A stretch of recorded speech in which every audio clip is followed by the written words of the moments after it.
दोस्त स्वागत है फिर से आपके हमारे YouTube चैनल में। और पटवारी जो भर्ती है उत्तराखंड में वो आ चुकी है। और यहाँ पे जो है उसका पेपर भी यहाँ पे बहुत जल्दी हो जाएगा, यानी कि जनवरी में ही हो जाएगा। और यहाँ पे पद जो निकल रखे हैं बहुत सारे निकल रखे हैं, यहाँ पे 563 लगभग।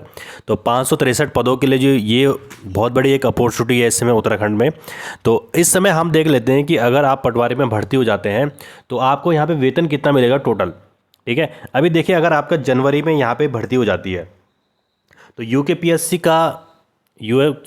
जो है कम से कम 3 महीने में रिजल्ट भी निकाल देता है। तो फरवरी मार्च अप्रैल, तो मान लेते हैं हम मई में रिजल्ट आ जाता है यहाँ पे। ठीक है, और मई के 3 महीने बाद आपका जो ज्वाइनिंग हो जाती है, तो मई के बाद जून जुलाई अगस्त, तो अगर अगस्त 2023 में आपकी ज्वाइनिंग हो जाती है तो आज से लगभग एक साल बाद, लगभग एक साल बाद लगाएंगे हम।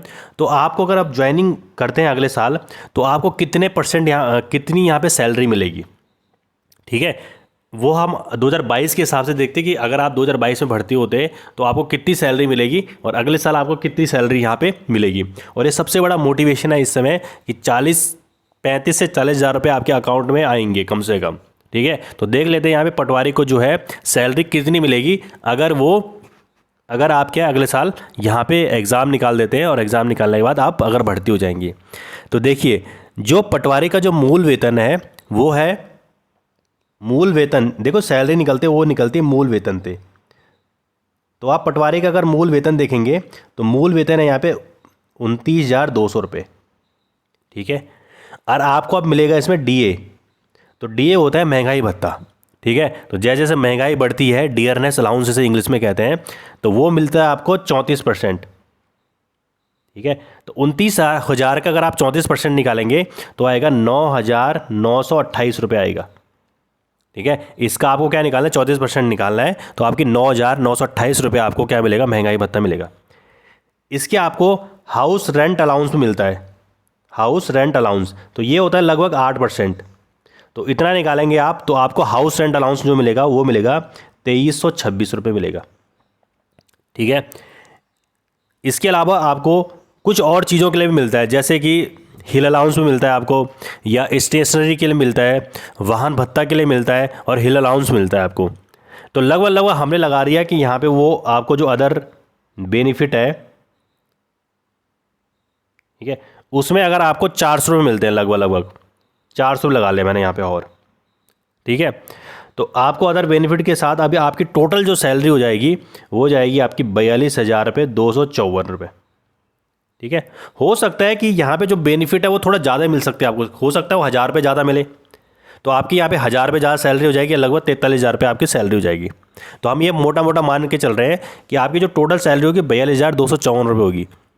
लेकिन ये सैलरी अकाउंट में इतनी नहीं आती है। क्यों नहीं आती है, वैसे जब आप पहले ज्वाइनिंग लेते हैं, जॉब लगते हैं, तब आपके इन हैंड सैलरी पूरी आती है लगभग। लेकिन उसके कुछ समय बाद आपका एनपीएस कटने लग जाता है। एनपीएस बोलते हैं नेशनल पेंशन स्कीम। ठीक है, तो अब पहले क्या होती थी, जो ओल्ड पेंशन स्कीम है अब वो ख़त्म कर दी गई है। अब नेशनल पेंशन स्कीम आती है, यानी आपकी सैलरी से 10% पैसा कम कटता है। तो आपकी सैलरी यहाँ पे 42,254 रुपये आती है, तो उसमें आपका 10% एनपीएस कटेगा उसके 2-3 महीने बाद, या आप जब कटाना चाहे तब कटता है।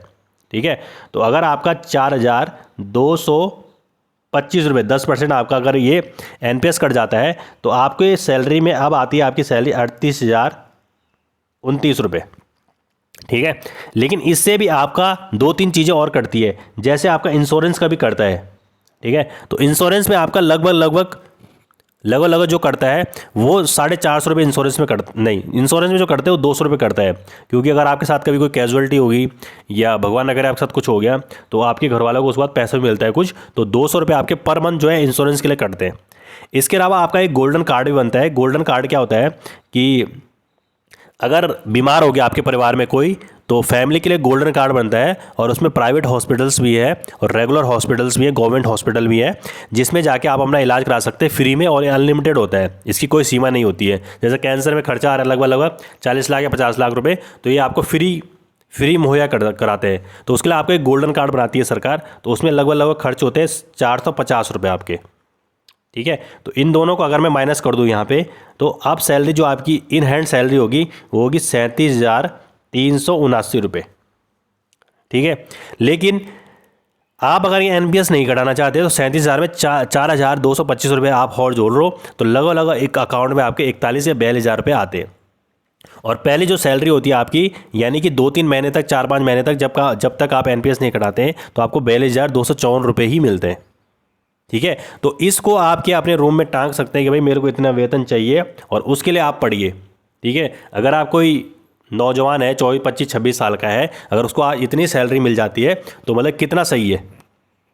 ठीक है, और यही नहीं, 34% तो अभी DA, अगले साल तक ये DA क्या है 4% बढ़ जाएगा, यानी कि 38% हो जाएगा। ठीक है, तो आपको सैलरी और ज़्यादा मिलेगी। ठीक है, ये तो अभी वर्तमान की सैलरी बता रहा हूँ, अगर आप अभी भर्ती हो जाते तो आपको कितनी सैलरी मिलती। अगले साल आप भर्ती हो जाएंगे तो इसमें 2-3 हज़ार रुपये और जोड़ दे, यानी लगभग 45,000 रुपये। ठीक है, तो इस मोटिवेशन को रखिए आप कि इतनी सैलरी मेरे को मिलती है तो मैं इसके लिए पढ़ूँ। ठीक है, तो चलिए, धन्यवाद, और हमारे चैनल को सब्सक्राइब जरूर कीजिए एक बार। धन्यवाद।